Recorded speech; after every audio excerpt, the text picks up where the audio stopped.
नमस्कार, मैं हूं आपके साथ अक्षिता मौर्य। आप देख रहे हैं न्यूज़ 7 हिंदी। कानपुर जनपद के घाटमपुर ब्लॉक से एक ऐसी तस्वीर सामने आई जो व्यवस्था पर करारा तमाचा है, जो इंसानियत को आईना दिखाती है। ममहोरी गांव की गौशाला, जहां गौवंश की सेवा और संरक्षण का दावा किया जाता है, वहां की जमीनी हकीकत बेहद भयावह और शर्मनाक है। यहाँ गायें न केवल बीमार हैं, बल्कि कुपोषण, उपेक्षा और इलाज की कमी से जूझ रही हैं। कई गायें इतनी कमजोर हैं कि खड़ी तक नहीं हो पा रही हैं। गौशाला में न तो उनके लिए पोषण युक्त आहार की व्यवस्था है, न ही बारिश से बचने के लिए शेड या तिरपाल। नतीजा ये कि ये बेजुबान जानवर खुले आसमान के नीचे तड़पने को मजबूर हैं। ग्राम प्रधान रामबाबू प्रजापति और सचिव गोविंद सिंह का कहना है कि गौशाला में कुल 61 गायें हैं और केवल एक गाय बीमार है, जिसका इलाज चल रहा है। लेकिन न्यूज़ 7 हिंदी की टीम जब मौके पर पहुंची तो सच्चाई कुछ और ही निकली।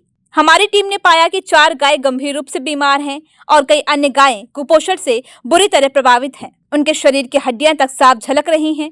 उनके पास न पर्याप्त चारा है, न साफ पानी और न ही छांव की कोई स्थायी व्यवस्था।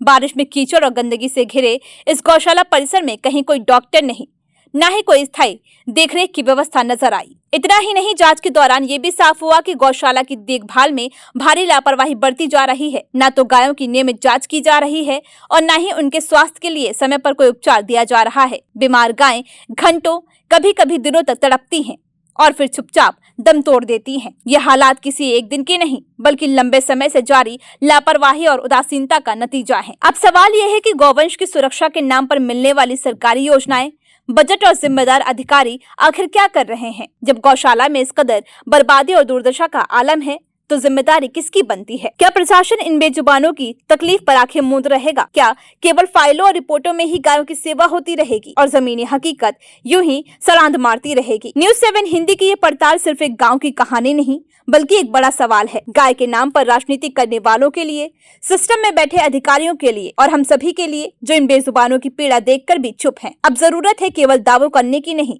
बल्कि ठोस कदम उठाने की, क्योंकि गौशालाओं में अगर गाय सुरक्षित नहीं है, तो फिर गौसेवा का मतलब क्या रह गया है? गायों के नाम पर धन का दुरुपयोग कर रही है और एक ममहोरी गांव नहीं है। ममहोरी में तो जो आप लोगों ने देखा, हमने भी देखा है, गाय मरी पड़ी हैं, कुछ बीमार हैं, कोई देखने वाला नहीं है, केयर टेकर वहाँ पर है नहीं है, जो केयर टेकर के रूम है वहाँ ताले लगे हुए हैं। इसी तरह से पूरे प्रदेश में गौशालों की यही स्थिति है। ना उनको टाइम पर पानी है, ना उनको चारा है, और केवल उनकी देख रेख के नाम पर जो है ना धन का अपव्यय हो रहा है। पैसा सरकार की तरफ से आ रहा है और वो पैसा कहाँ जा रहा है, किसके जेब में जा रहा है? तो ये तो सब जो है ना एक भूसे पर लीपने वाली बात हो गई कि हमारे माध्यम से कुछ जो है ना गौशालों का कुछ विकास होगा। कुछ भी होने वाला नहीं है। ये सरकार के लोग पर बैठे लोगों को भी पता है कि क्या हो रहा है। आज गौशालों की स्थिति ऐसी है, ना तो गाय जो है ना चरने के लिए छोड़ी जा रही है, जबकि आजकल ये हरा चारा, ये यानी पशुओं के लिए अमृत का काम करेगा, ये हरा चारा है, इसमें भी नहीं आपको यानी छोड़ा जा रहा है। ना उनको चारा खिलाया जा रहा है, भूसा नाम के लिए नहीं है। और ऐसी बारिश में 3 शेड है तो वो भी ऐसा है, टोटल का है, कीचड़ भरा हुआ, गाय मर रही है, पशु है। अब गौशाला के नाम पर और गौरक्षक के नाम पर लोगों पर अत्याचार हो रहा है लगातार। हर जगह गौरक्षक दल भी बना हुआ है प्रदेश में, हर जगह पर केवल उपद्रव करने के लिए है गौरक्षक दल, और तो कुछ नहीं है। फिलहाल इस खबर में बस इतना ही। बने रहिए न्यूज़ 7 हिंदी के साथ।